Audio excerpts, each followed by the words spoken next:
بسم اللہ الرحمن الرحیم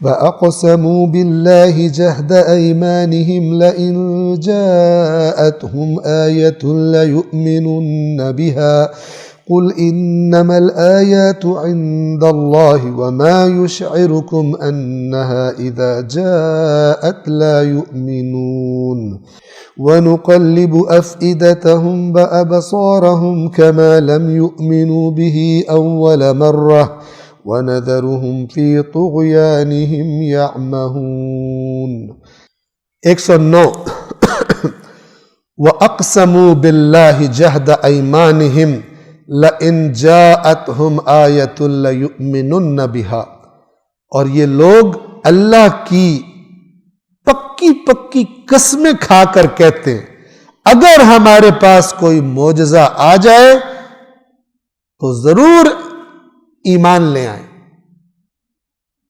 بولے جھوٹ ہے، بہانہ ہے۔ کیوں؟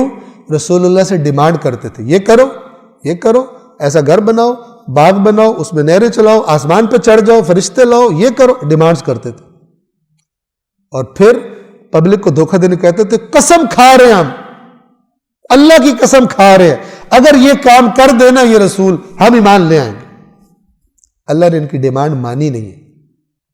جواب سنیے، قل، اے رسول ان سے کہیے، انما الآیات عند اللہ، معجزات تو صرف اللہ کے پاس ہے، مجھ سے کیوں ڈیمانڈ کر رہے؟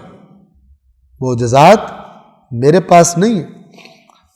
وما یشعرکم، اور تمہیں کیا بات یہ شعور دلوائے گی، یہ تمہیں اس نتیجے تک کیا بات پہنچائے گی کہ جو اللہ تمہیں بتانے جا رہا ہے وہ کیا ہے؟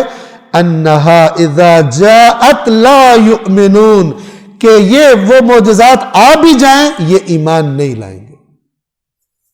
اور آپ داستان بنی اسرائیل سن چکے ہیں، معجزات پر معجزات دیکھے پھر بھی ٹیڑے ہو جاتے تھے، جیسے ہی اپنے مزاج کے خلاف کوئی بات ہوتی تھی ایسے جیسے موسیٰ کو جانتے ہی نہیں، ایسے نئی نئی ڈیمانڈیں، نئے نئے مینیو پیش کر رہے ہوتے تھے، میں نے یہ کھانا ہے تو یہ نہیں کرنا تو وہ نہیں کرنا۔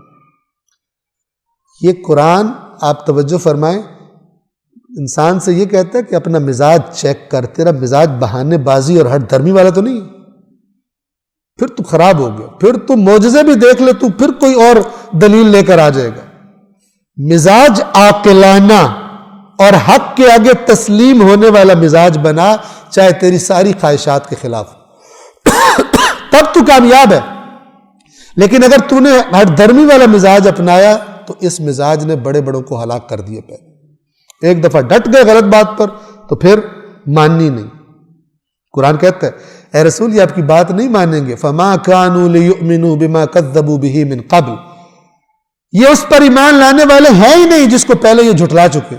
اب ان کی بےزتی ہوتی ہے، لوگ کہیں گے تم بے وقوف، تم کہتے تھے، تم پیغمبر کو بے وقوف کہتے تھے، بے وقوف تم خود تھے۔ یہ بےزتی ان سے برداشت نہیں ہوتی، جو اتنے بڑے بڑے چودھری بنے ہوئے ہیں تو ان کی انسلٹ ان سے برداشت نہیں ہوتی، یہ جہنم میں چلے جائیں گے، حق کو تسلیم نہیں کریں گے کیونکہ آکڑ بہت ہے۔ لوگ کہیں گے کہ اتنی تقریریں کرتا تھا اس کے خلاف اور خود غلط تھا، اس میں تو عقل ہی کوئی نہیں۔ لیکن تمہیں کیا معلوم کہ معجزے آ بھی جائیں تب بھی یہ لوگ ایمان نہیں لائیں گے۔ اور آج کے لیے آخری آیت 110 ہے، وَنُقَلِّبُ أَفْئِدَتَهُمْ وَأَبْصَارَهُمْ كَمَا لَمْ يُؤْمِنُوا بِهِ أَوَّلَ مَرَّةٍ۔ اب یہ دیکھیے، جب انسان ہٹ دھرمی کرتا ہے، حق کا انکار کرتا ہے، تو وہ نظر نہ آنے والے جو قوانین ہیں انسان کے اندر جو اللہ نے رکھے پھر وہ ایکٹیو ہو جاتے ہیں۔ یہ اس قانون کی طرف اشارہ ہے۔ اور ہم ان کے دل اور نگاہوں کو اسی طرح پھیرتے ہیں جس طرح یہ پہلی بار اس پر ایمان نہیں لائے تھے، یعنی اسی کے پھر عادی ہو جاتے ہیں۔ جو بات کرو گے یہ الٹا سوچیں گے۔ نقلب افئدتہم، افئدہ یعنی قلوب یعنی عقل والی جگہ، اس کو ہم یوں ہی پھیرتے رہتے ہیں، ہم پھیرتے رہتے ہیں، یعنی اللہ نے قانون بنا دیا جس کو ٹیڑھا چلنے کی عادت ہے پھر اس کو ٹیڑھا چلنے میں مزہ آتا ہے۔ پھر جو آپ اس کو بات لا کر دو، جو تفصیل بتاؤ وہ ٹیڑھا کا ٹیڑھا ہی کھڑا رہتا ہے۔ کہتا ہے اس میں یہ خرابی ہے، اس میں یہ نہیں ہے، اگر ہے مگر ہے۔ وَأَبْصَارَهُمْ، اور ان کی بصیرتوں کو، ان کی کیوں؟ كَمَا لَمْ يُؤْمِنُوا بِهِ أَوَّلَ مَرَّةٍ، پہلی دفعہ جو انہوں نے جان بوجھ کر نہیں مانا، اس کا رزلٹ یہ ہے، ان کا مزاج ہٹ دھرمی والا۔ وَنَذَرُهُمْ فِي طُغْيَانِهِمْ يَعْمَهُونَ، اور ہم انہیں ان کی سرکشی میں سرگرداں چھوڑے رکھیں گے، اور غرق ہو جاؤ اس میں، اور زیادہ الٹے پلٹے فلسفے نکالو اور باریکیاں نکالو، تاکہ اور اس دلدل میں جہالت کی غرق ہوتے جاؤ اور ایمان کی وادی سے اور نیکی کی وادی سے دور ہوتے جاؤ۔ یہ نتیجہ نکلتا ہے انسان کی طبیعت پر کہ اس کو عادت ہو جاتی ہے ہر بات کو، جتنی بھی واضح ہو رہی ہو، کوئی نہ کوئی کیڑا نکال کر، کوئی نہ کوئی عیب نکال کر کنفیوز کرنا لوگوں کو، اس میں یہ مسئلہ ہے، اس میں یہ مسئلہ ہے، اس میں یہ مسئلہ ہے، یہ عادت ہو جاتی ہے۔ کیوں؟ آپ توجہ کریں، کیونکہ یہ کہتے ہیں اگر مان لیا تو پچھلی ساری باتیں جو ہم نے کی ہمارے ہاتھ پہلے تو کچھ رہے گا ہی۔ ایک غالباً ابو لہب تھا یا ابو جہل تھا، ان میں سے کسی کا ڈائیلاگ ہے، کسی نے کہا کہ آپس میں جب ملتے تھے تو کبھی کبھی منہ سے نکل جاتا تھا کہ باتیں ٹھیک ہیں اس کی۔